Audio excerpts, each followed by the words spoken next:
Hey, salut la gang. Aujourd'hui, on va faire une vidéo sur l'activité de HSRP qu'on devait faire en classe ou qu'on a fait en classe. Donc, ici, j'ai une topologie. On regarde ça ensemble. Je vous montre ça. Donc, j'ai une topologie qu'on avait reproduite dans la salle de classe, pas super compliquée. Deux commutateurs multicouches qui vont faire le routage, tout ça pour les réseaux VLAN 10 et 20. VLAN 10, c'est 192.168.10.0 et 20, 20.0/24. On veut que C1 soit le routeur hot, okay, ou actif pour VLAN 10 et en contre-coup standby ou en attente pour VLAN 20. C2 actif pour le VLAN 20 en attente pour VLAN 10. Puis en bonus, on va configurer Spanning Tree en concordance pour que ça matche ce qu'on fait avec HSRP. Fait que, tu vois une topologie ici, je t'ai mis ici les étapes de configuration, qu'est-ce qu'on devrait faire en premier, logiquement. Fait qu'on va commencer par configurer les VLAN et trunks, configurer les interfaces VLAN, puis attribuer les adresses IP aux interfaces VLAN, puis ensuite on configure HSRP. Fait que je vais commencer par juste configurer les VLAN et trunks. Logiquement, tout est des trunks, sauf les ports des PC. Fait que les ports des PC en mode accès dans les bons VLAN. Le reste, c'est des trunks. On autorise logiquement les bons VLAN sur les bons trunks. Je vais aller faire ça en mode accéléré. On se retrouve quand on est prêt à configurer les interfaces VLAN, puis le routage ou HSRP, tout ça. On y va.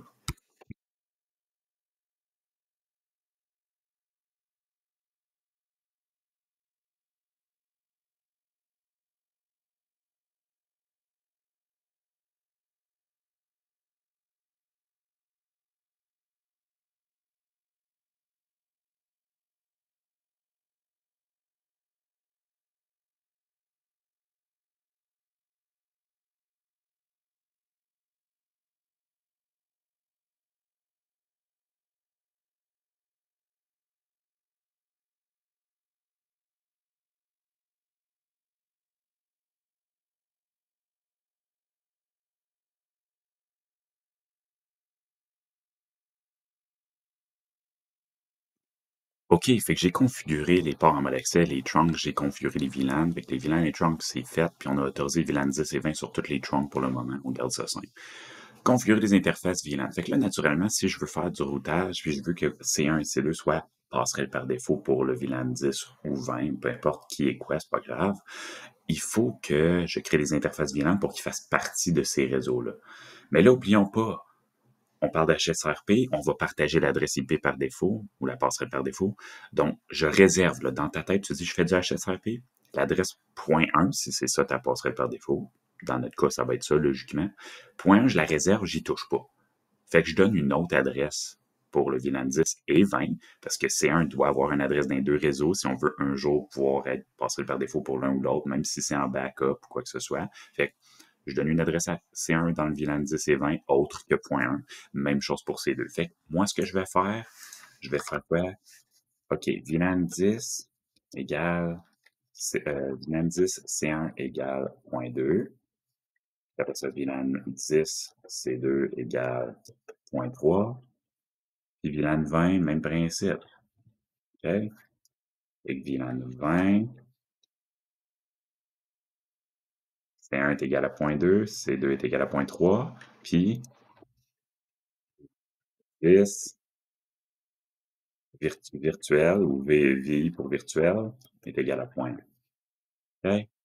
Comme ça, comme ça. Fait que logiquement, si tu regardes mon tableau, VLAN 10, l'adresse virtuelle qu'on va configurer tantôt, c'est .1, c'est celui qui est partagé à HSRP. .2, c'est routeur ou le commutateur multicouche C1. .3, c'est C2.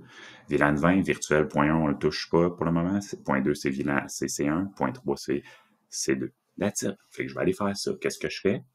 Avant même d'aller plus loin, on fait IP routing. Ça va être un commutateur multicouche qui va faire du routage. Là. Active le routage. Je fais la même chose sur C2. On fait IP routing. Bon, la vie est belle. Maintenant, qu'est-ce que j'ai à faire? Ben, je vais aller configurer mes interfaces VLAN.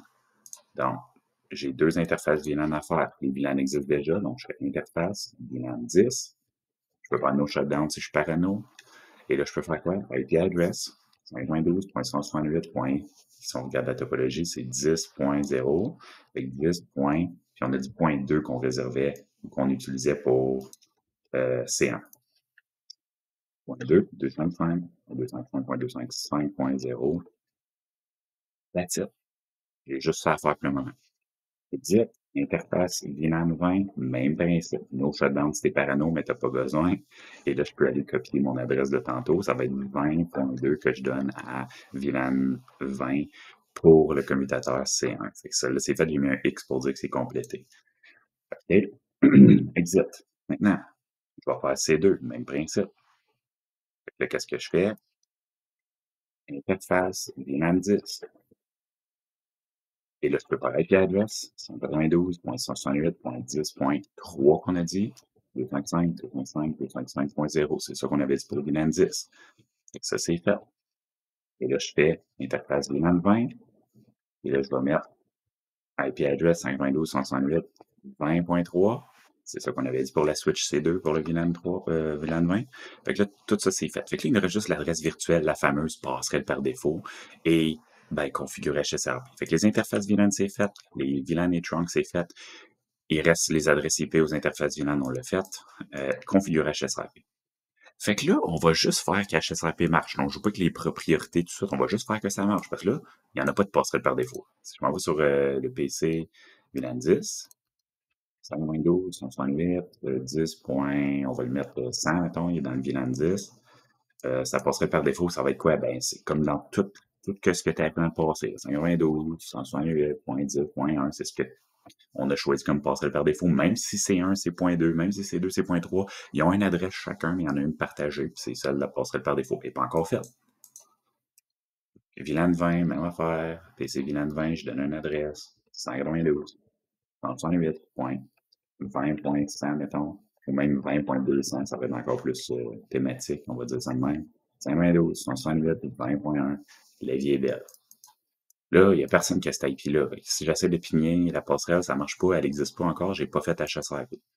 Fait que là, on va aller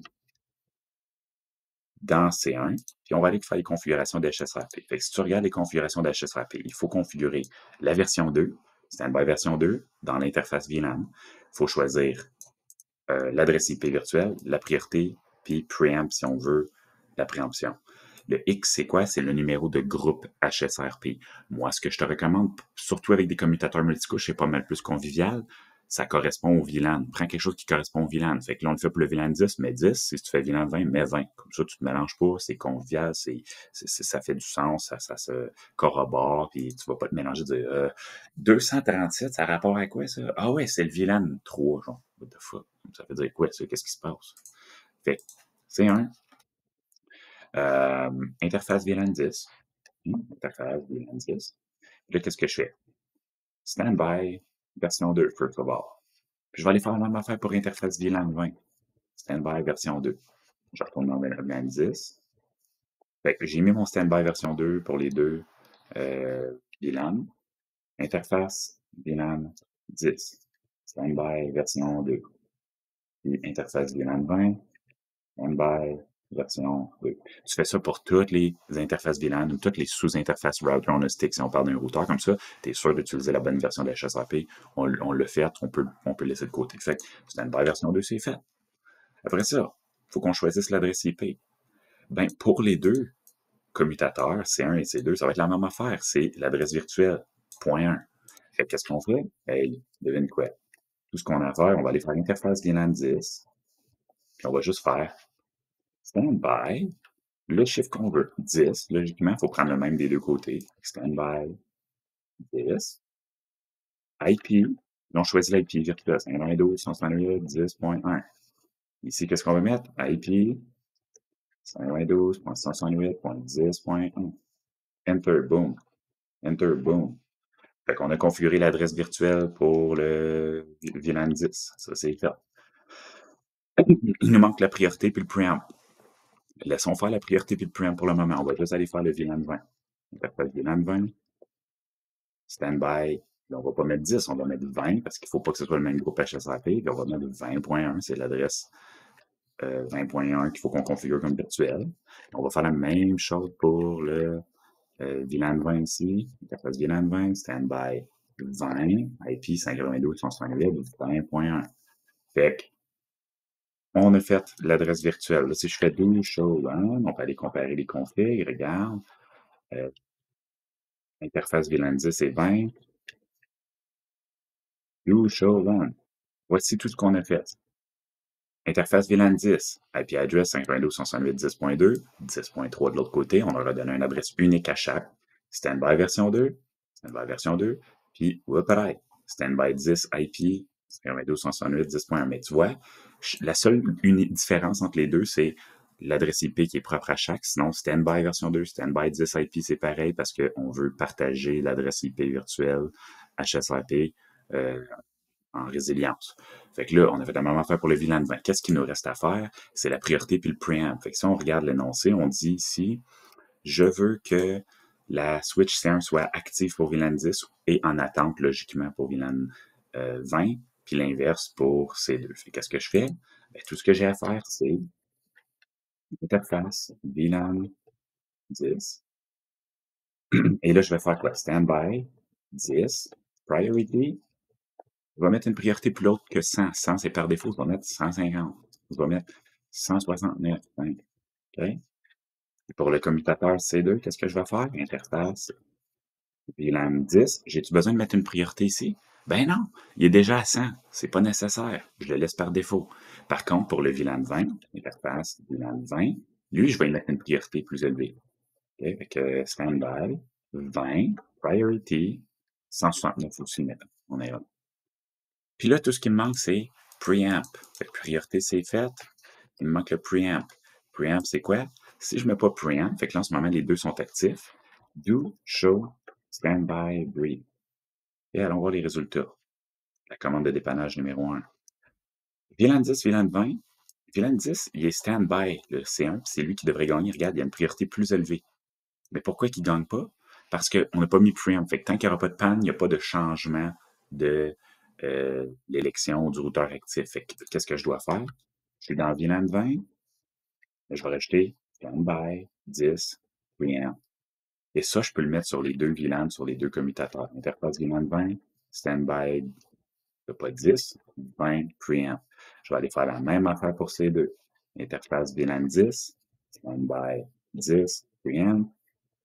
Et interface VLAN 20, standby 20, preamp. And on va juste aller voir les résultats puis la config, puis je t'explique, puis on va aller vérifier que ça corrobore avec ce qu'on vient de dire. Show, run. Regarde la config. Show, run. Interface VLAN 10. J'ai standby version 2, standby 10 et standby 10 preamp. Et sur VLAN, sur la commutateur C1, standby 10 IP, priority preamp.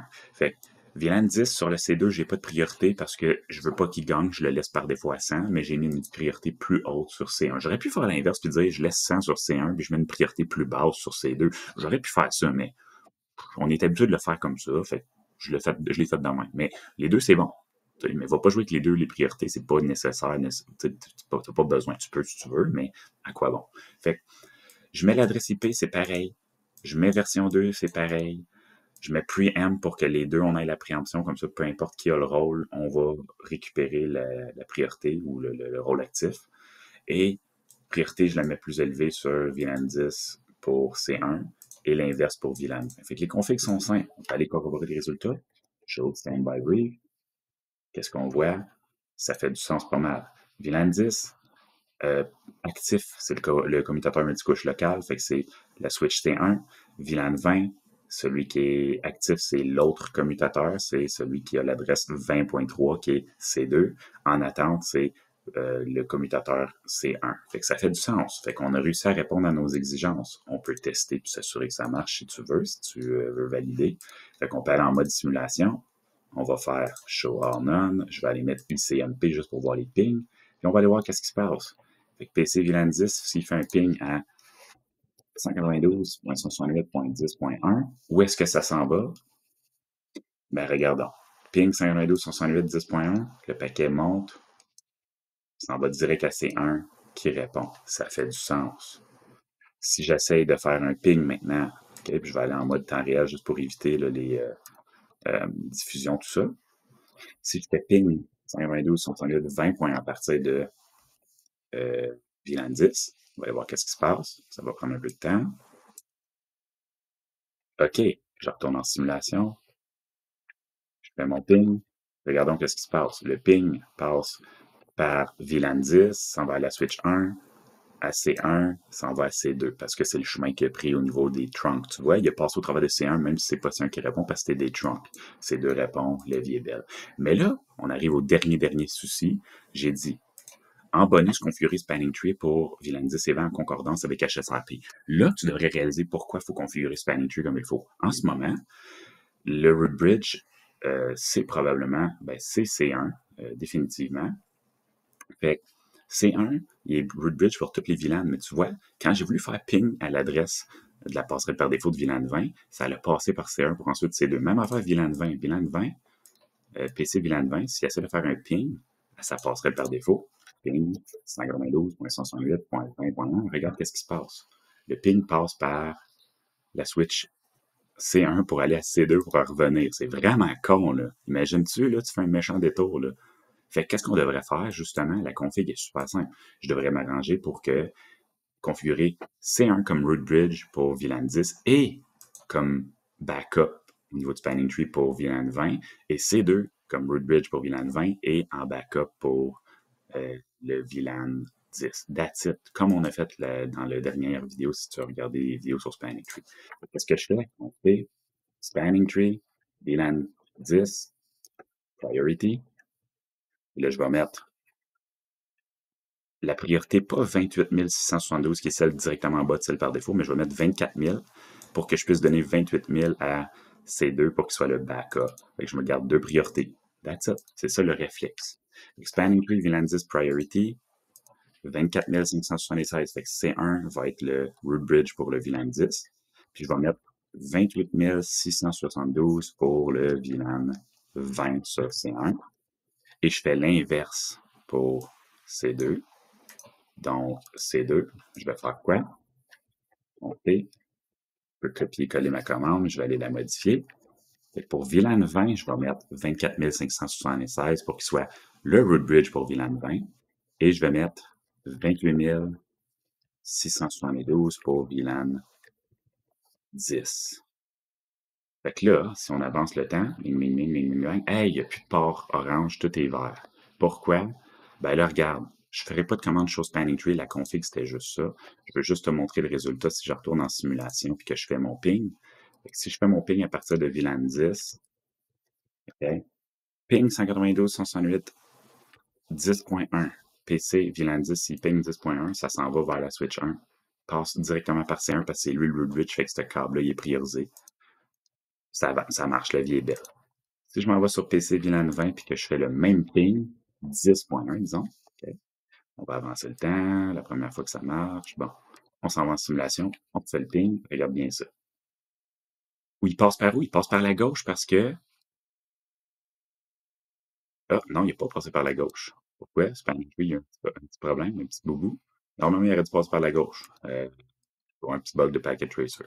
Fait que là, il passe pas par la gauche parce que Packet Tracer ou que j'ai fait une petite erreur, mais il devrait passer par là.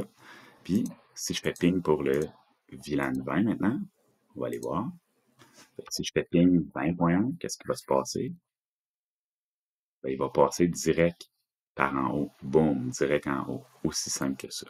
Alright?